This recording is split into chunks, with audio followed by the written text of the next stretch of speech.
Hello les amis, j'espère que vous allez bien. Bienvenue sur la Arena Kem où le football mérite d'être vécu. Avant que je ne puisse développer cette vidéo, commence par t'abonner, liker, partager la chaîne car c'est important. Si tu veux vraiment que j'ai du bon matériel sur cette chaîne, ça passe par ton abonnement sur cette chaîne afin de me donner de la force. Let's go pour le débrief. Alors Cole Palmer, qui est en train de faire la une de l'actualité. Il traverse le chaud, tout comme le froid, durant toute cette semaine. Après, les amis, tenez bon, parce que là, on va commencer par le chaud, juste pour finir. On commence par le froid pour finir avec le chaud. Étant donné que c'est Cole Palmer, Chelsea vient d'annoncer une bombe, les amis, une bombe. Tenez bon, tenez bon. Dans cette vidéo, les gars, Cole Palmer qui vient, n'est-ce pas, de vivre une semaine de dingue, les amis, de dingue, je vous dis. Après avoir été nominé, après avoir su qu'il était nominé ou parmi les nominés du Ballon d'Or 2024, Cole Palmer vient de voir Chelsea retirer son nom sur la liste de ceux qui sont retenus pour la Conference League. C'est un coup de massue, c'est un coup de marteau sur son mental ou encore pour sa motivation. Mais on va développer tout ça dans cette vidéo. Les amis, c'est une consécration. Cole Palmer est en train de vivre une année de malade, une année de rêve. Parce que oui, tu fais une finale de l'Euro, tu fais une saison de malade avec Chelsea, avec 22 buts les amis en Première Ligue. Et aujourd'hui, comme consécration, il vient d'être nominé parmi les 30. C'est vraiment, pour moi je dirais, chapeau, parce qu'il a réussi à faire une carrière. Il y a à peine 12 mois les amis, on ne connaissait pas la valeur, n'est-ce pas, de Cole Palmer. Il était là à Manchester City en train de cirer le banc. Mais aujourd'hui, 12 mois plus tard, le gars, il figure parmi le top 30 des meilleurs joueurs à travers toute la planète. C'est vous dire combien le travail paie, combien le sérieux paie, combien, n'est-ce pas, la discipline paie dans une carrière d'un footballeur. En tout cas, chapeau l'artiste, il a réussi à hisser haut son talent, à hisser haut, n'est-ce pas, sa valeur au travers des stades européens. Donc en gros, c'est ce qu'il a mérité aujourd'hui en étant parmi les 30. C'est vraiment quelque chose de louable, étant donné qu'il était en train d'évoluer dans un club, ou encore il évolue toujours dans un club qui est en pleine construction, en plein projet, n'est-ce pas, d'adaptation et en plein projet de croissance. Et toi, tu parviens à tirer ton épingle du jeu en tant que star de l'équipe, parce que oui, c'est quand même le leader technique de cette équipe de Chelsea, avec des stats de folie,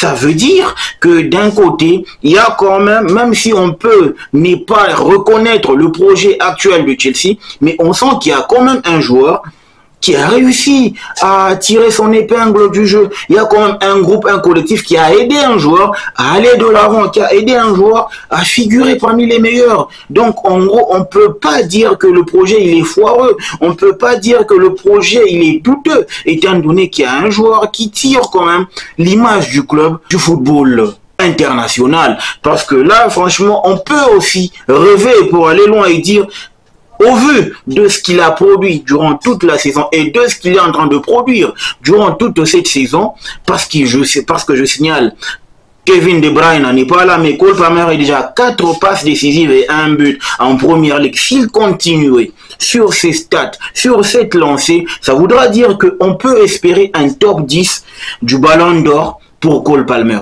En tout cas, moi, je me porte garant et je pèse bien mes mots. Avec ces genres de continuité, il peut quand même figurer dans le top 10 des ballons d'or pour l'année 2024. Même si on sait que pour remporter, ça va demander en tout cas un sacrifice énorme, étant donné que devant, il y a un certain gars du nom de Vinicius Junior. C'est là que moi je me dis, il doit encore travailler, mais ça va encore lui donner plus de motivation à aller de l'avant, à travailler dur d'arrache-pied jusqu'à être, n'est-ce pas, couronné. Seulement si, en tout cas, il faisait, n'est-ce pas, il était épargné par des blessures, par une charge aussi du calendrier. Parce que oui, il vient de voir son nom être retiré d'un commun accord par l'équipe de Chelsea pour ceux qui sont retenus pour la Conference League, parce que Chelsea vient de faire ce que l'on appelle Chelsea want to release le nom de ceux qui sont retenus. Alors, on va d'abord voir la liste avant de parler, de continuer avec Cole Palmer. Chelsea vient de vient de publier la liste de ceux qui sont retenus pour la Conference League 2024-2025. On y va avec, comme gardien de but, vous comprendrez qu'il y a Robert Sanchez, Philippe Jorgensen, ainsi que Lucas Bergstrom. Donc en gros, Marcus Bettinelli, cette fois-là, il est mis au placard. Comme défenseur, comme défenseur, j'y arrive.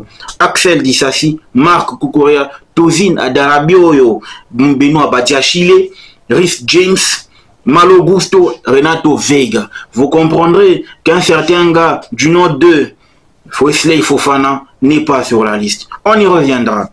Enzo Fernandez comme milieu de terrain, Noni Madueke, Carni Chukwu Emeka, Kernan Drewsbury Hall, Moïse Caicedo, Cesare Casadei. Là aussi, vous allez vous dire qu'il manque un certain nom du nom de Romeo Lavia. On y reviendra, les amis. On est là pour parler de Chelsea. Comme attaquant, Pedro Nieto, Mikhailo Mudryk, Joao Félix, Nicolas Jackson, Christopher Nkunku, Jadon Sancho, Marc Guiu.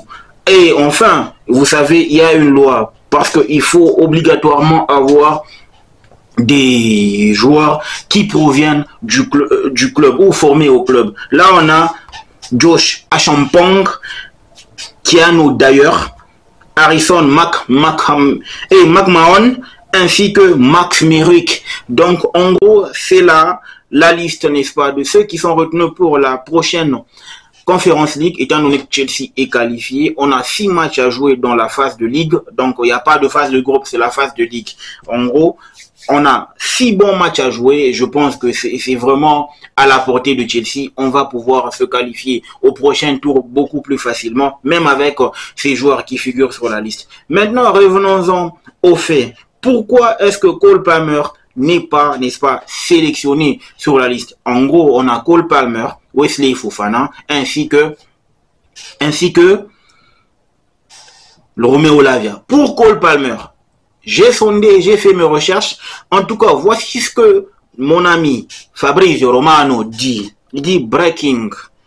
Cole Palmer, Romeo Lavia and Wesley Fofana are out of Conference League list of Chelsea. For Chelsea as club just confirmed.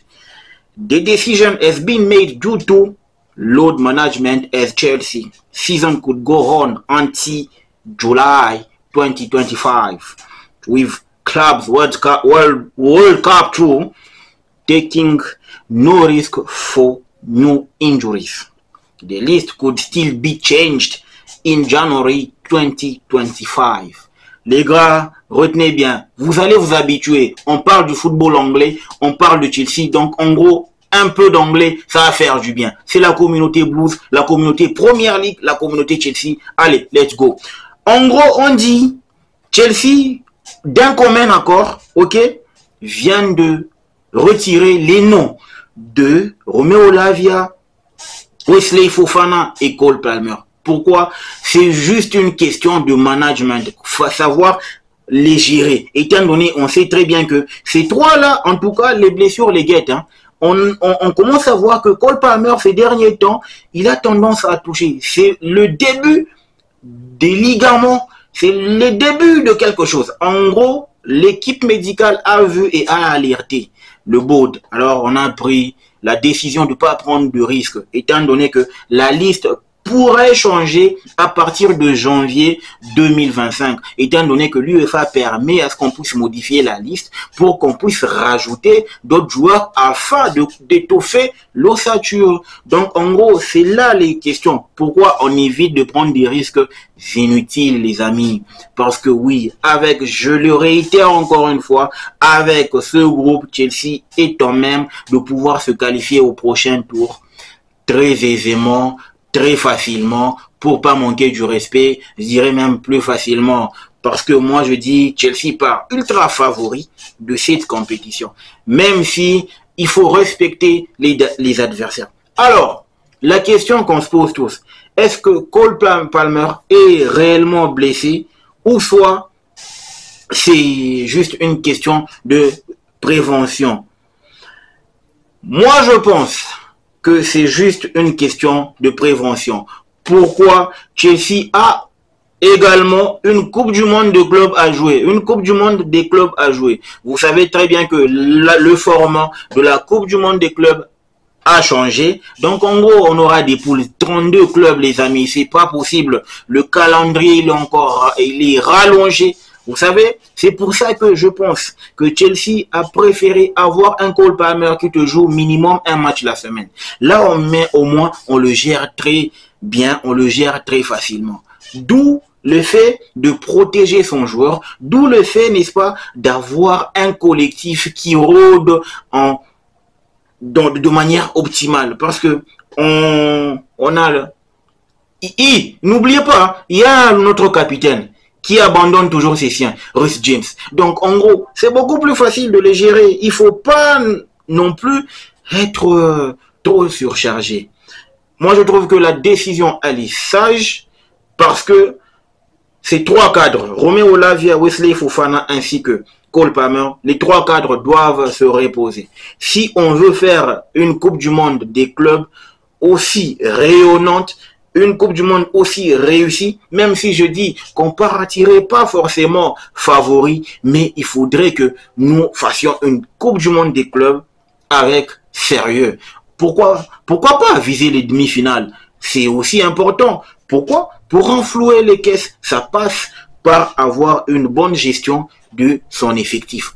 D'où je pense que la décision, elle est sage. La décision, elle est à respecter, même si il y a encore un changement probable qui pourrait intervenir à partir du mois de janvier. Mais seulement que la gestion s'impose. On est en train de bien gérer l'équipe, on est en train de bien gérer l'effectif. Donc les amis, je pense que il n'y a jamais eu un bon moment de bien récupérer les joueurs comme c'est celui-ci. Étant donné qu'on a en tout cas une pléiade de joueurs doublés à chaque poste. Donc en gros, ça ne va pas créer un handicap. Moi, je préfère avoir un Cole Palmer chaque week-end en première ligue qu'un Cole Palmer à l'infirmerie. Ok? Dites-moi ce que vous en pensez en commentaire. Est-ce que vous trouvez que cette décision, elle est sage? N'oubliez pas de vous abonner, de liker, de partager la chaîne. Vous commencez à me faire du bien. N'oubliez pas, les gars, grandissons, partageons au maximum et surtout, restons en bonne santé. Le football mérite d'être vécu. Ciao!